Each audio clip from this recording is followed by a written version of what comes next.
So the first lesson that we learn from this is that every campaign that you run, and I certainly hope there's some people, particularly young people here, that are going to be running for office soon, if you're not already, every campaign you run has to be about young voters.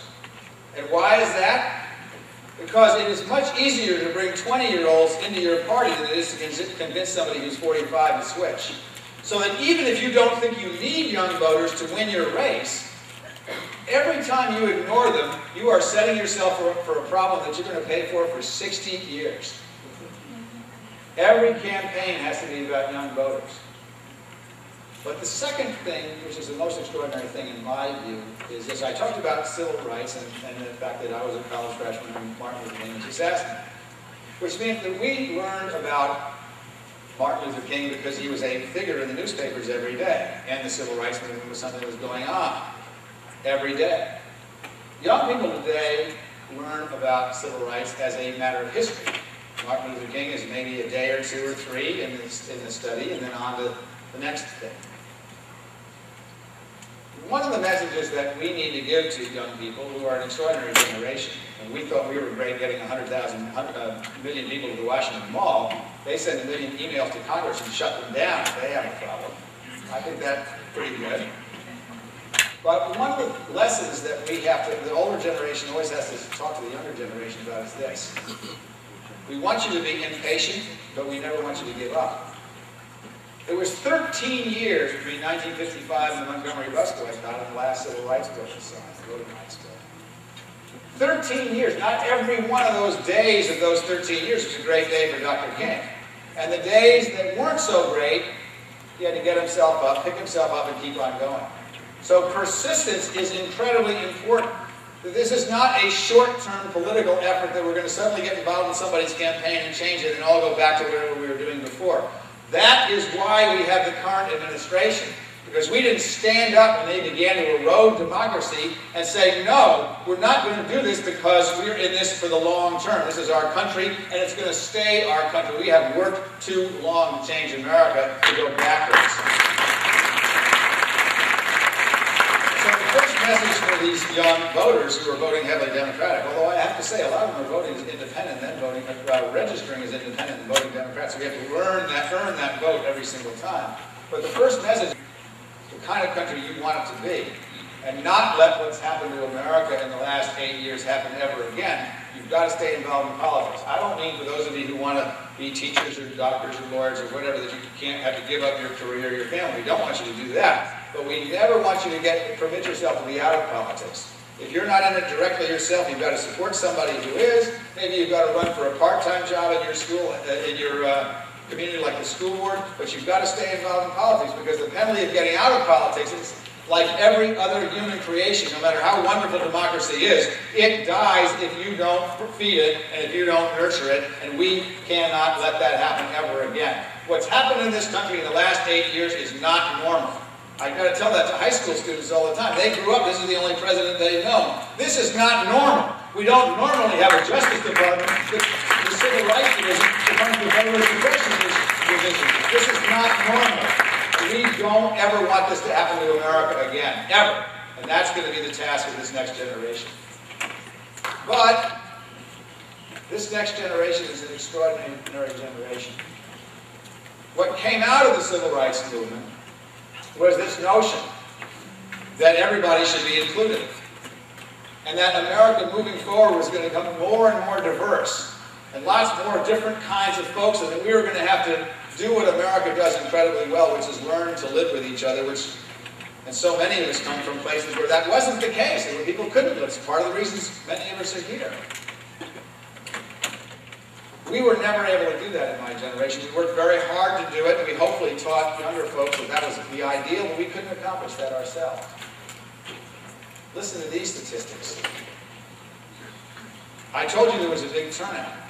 Here's the most interesting thing. For my generation, we know, for example, that white voters have a higher registration voter percentage than African American voters, and African American voters have a higher percentage of registered folks than Hispanic voters. And so you market differently to different groups. Listen to the statistics for under 30. I said there were record turnouts. or big turnouts, up 24% between '02 and '06.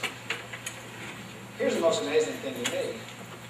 The turnout was the same, black, white, or brown.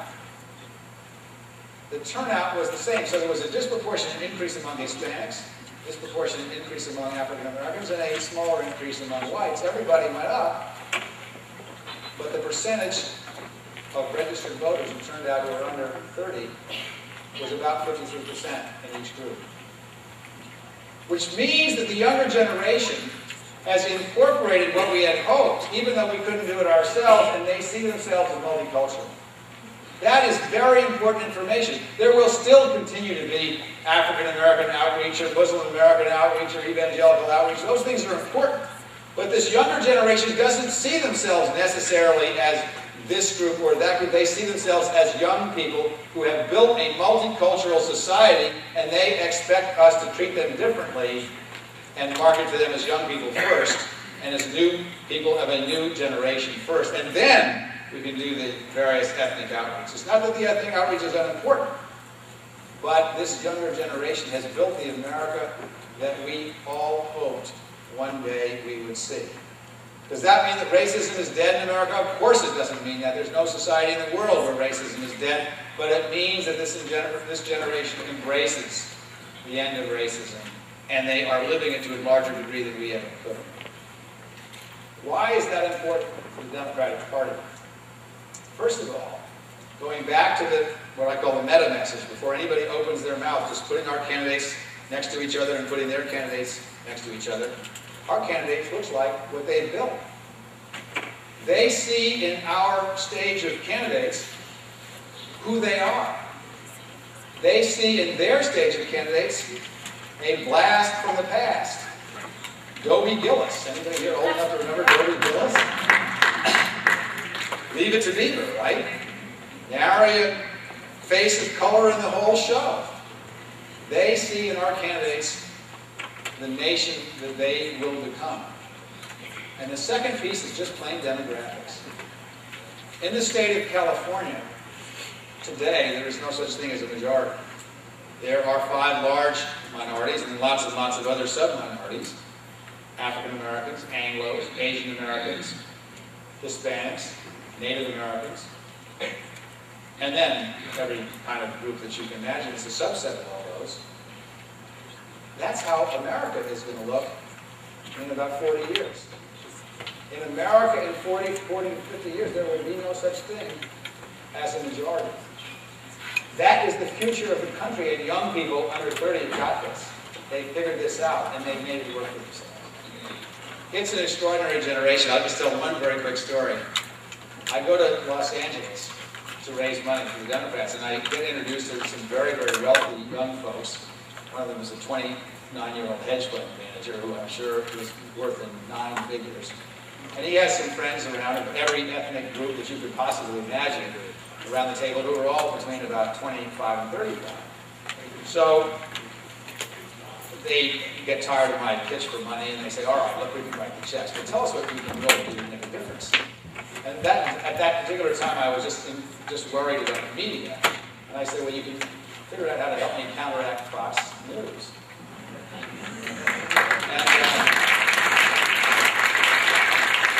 And here's what these young folks said, who are worth lots of money and made $1 zillion and all these different things. They said, well, you can't ever match their infrastructure because it would cost you billions and billions of dollars to match all those television stations. But here's what you do. Now, I understand I'm at the very limits of my competency here. He said, you simply have a streaming news program which will allow the people who watch it to edit it. And I said, well, you can't do that. They'll edit our message. He said, all right, you don't have to do that, but you've got to put it out. And instead of having an evening news, you just have it continuously updated, and you have people be able to tune in on their computers anytime they want on a 24-hour period as you gradually change it. And then, of course, what we'll have to do is we'll have to hook up 100 million computers because there's a limit of 70 megabytes, 70,000 videos that you can do at a time from a particular computer, and we have to have a much bigger audience than that. So we'll hook up a network of 100 million computers and use those computers to disseminate your broadcast to everybody. Meanwhile, I'm just going, I can't believe this. I can't believe it. But in 10 years from now, I'll bet you most of us are watching television. Maybe not our age group, but most of these guys' age group, they're going to be watching television on their computer. And of course these guys were exactly right. I think to myself, you know, America is in pretty good hands. All these folks from all over the world come here and their kids figured out how to counteract Fox News. America is a great place. It's going to be an even better place.